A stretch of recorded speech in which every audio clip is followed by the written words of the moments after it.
Our second recipient for the Citation of Merit is Judge Richard Weber, who will be introduced by Ann Covington, the Board of Curators.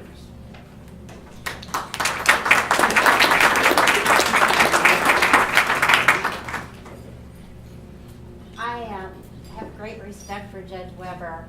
Many of you know me a little bit, some of you not at all. And a few of you know enough to know that sometimes I can say, well, the devil made me do it.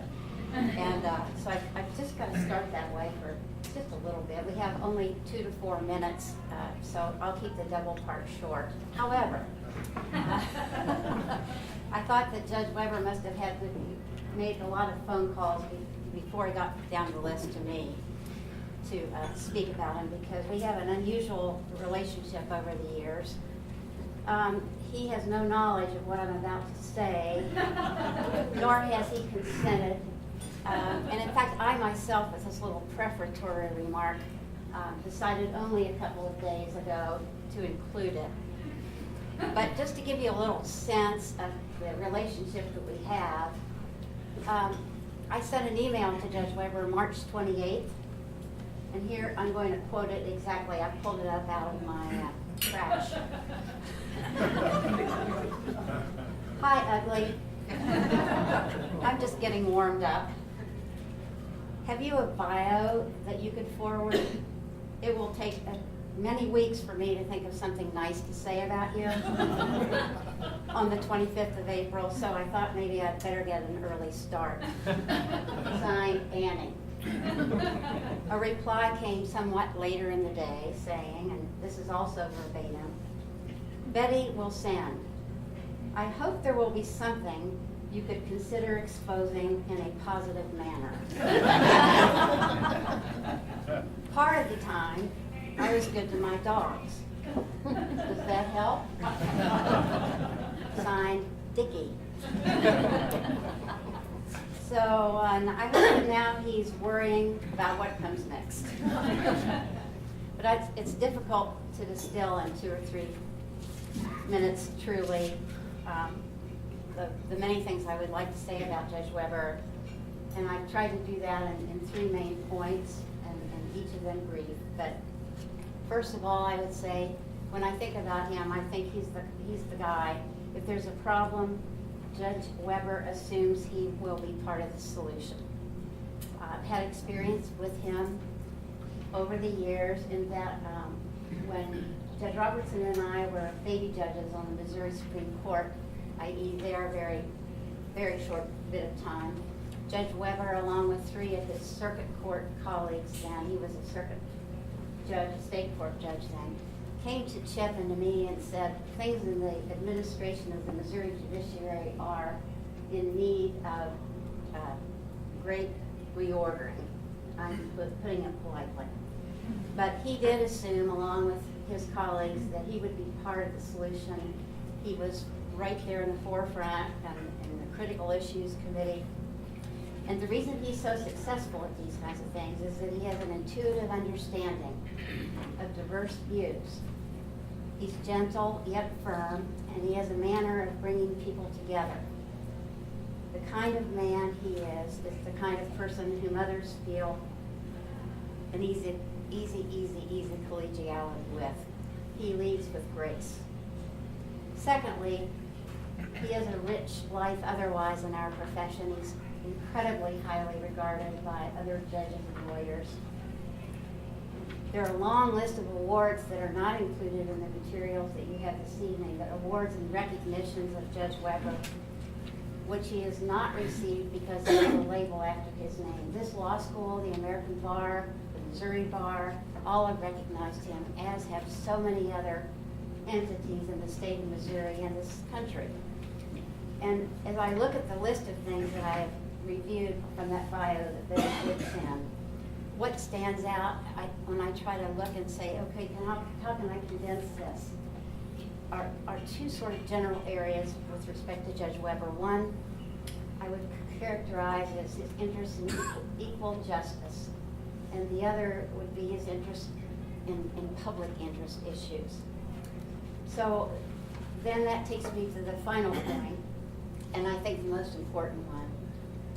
Dick Weber is a devoted father and grandfather, and he was a true partner with his late wife Peggy, who still lives in his heart. He may be one of the most traveled grandfathers in this country, keeping in touch with Grayson and Ian. Vicki and Aaron are both here this evening. They have supported their dad through his grim rite of passage through Peggy's illness and death that entirely changed Judge Weber's life. But here they are, as they always are. And in so many ways, although now he makes decisions alone a lot of the time and lives his life alone a lot of the time, Vicki and Aaron are there, as they are here. So in sum, Dick Weber wears no label saying, I am a good man. He simply mentors and promotes and cares about others. He's a true judge, and he's also the example of all qualities that are good and just. And so I'm very proud that he took the chance and allowed me to stand up.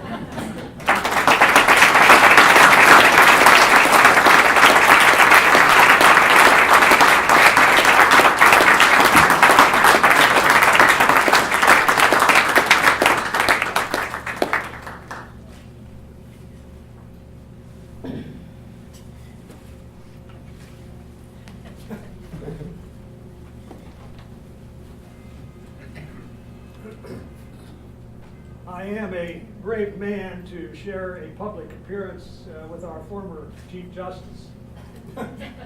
On every other formal occasion where we have appeared together, she has overshadowed me with her wit and caused me to want to seek cover under a table because of her toxic irrelevance. She is credited with many awards, and most of them began with the first woman to, and so forth. Beware. This first woman to do this or that is a clever disguise. She is one with steel teeth and jaws of a pit bull, who can clean the pockets of any lawyer, regardless of gender. Those of us who know and love her most appreciate and respects her for her exceptional advocacy skills, her prowess as a legal scholar, writer, collegial member of our state's highest court, and tireless worker for equal justice, who represents all of the finest qualities of a public servant. You have elevated the standing of our profession in every stage of your life. You are the best. You have heard enough about me. I want to talk about you and all of the incredible people, many of you who are here, who have been such an important part of my life. Tonight, a very unusual thing happened. I looked over the crowd and saw a man that I respect so much that I haven't seen for many years. Judge Bruce Normile and his partner, Tom Brown, in the firm in Edina, gave me my first legal job in 1966 in the summer. I'm really embarrassed about my academic career, but I can tell you that summer changed my life because I learned what it was like to be around great lawyers. I learned what it meant to study as I've been studying, and it entirely changed my whole life. And so, Bruce, you're not expecting this, but I want to tell you, sir, how much I appreciate what you have done for me and my family. In what I do, many defendants in the criminal law appear before me, and you talked about it earlier about coming from privilege. And I too came from privilege in many senses of the word.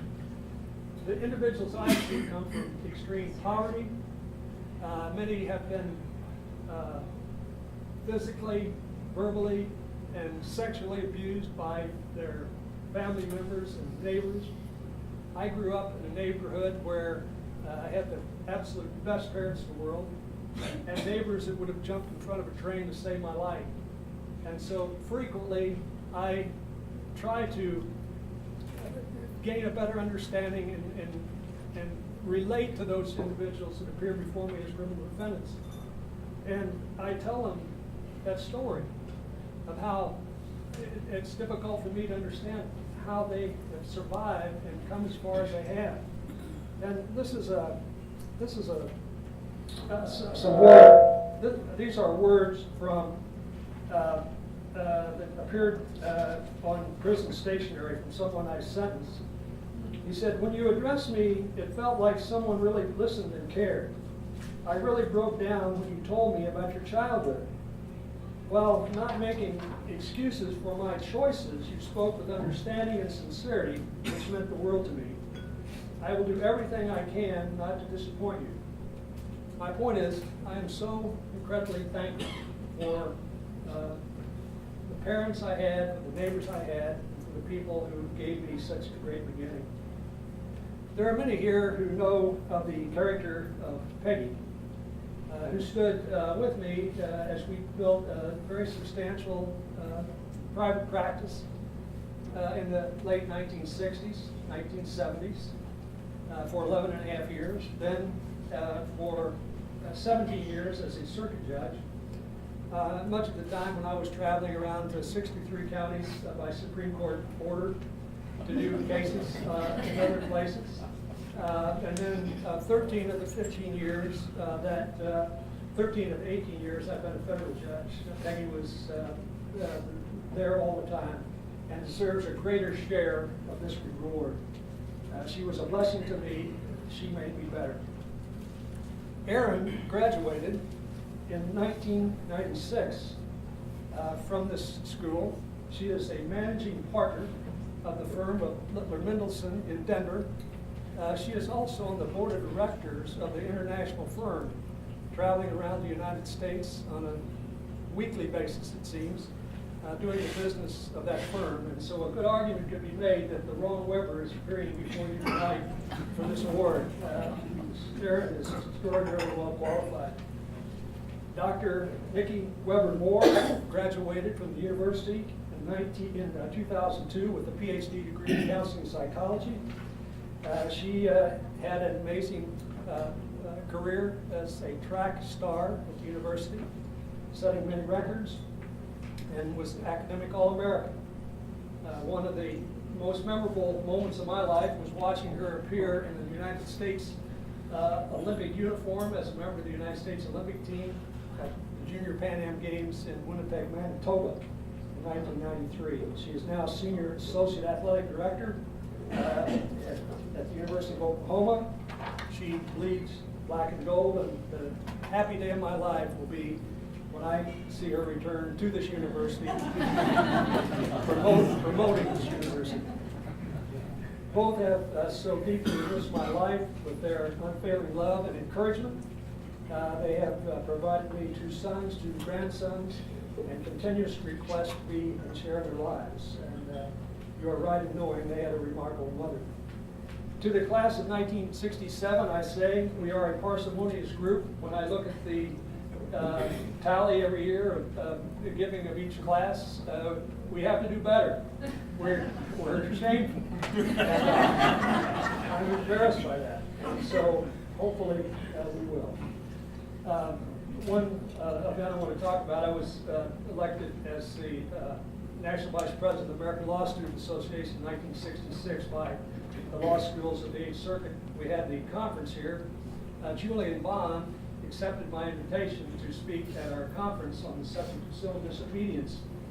And some of the members, 2 of them, 2 brigands from out of the state of Missouri, engaged in a fire extinguisher fight in the brand new downtown remoter inn, to the horror of Professor Leinhardt from the business school, who had an ownership interest in that. Now that was the night I choose to forget. To all former and current law professors, and especially Ed Hunwald, I offer special thanks. He terrorized me as a student, but as I became well acquainted with him as a member of the criminal charges and jury instruction for 9 years. I developed such an amount of respect for his incredible intellect and for all he has contributed to the law of this state. And I hope I shall be able to return when his chair is funded for the school.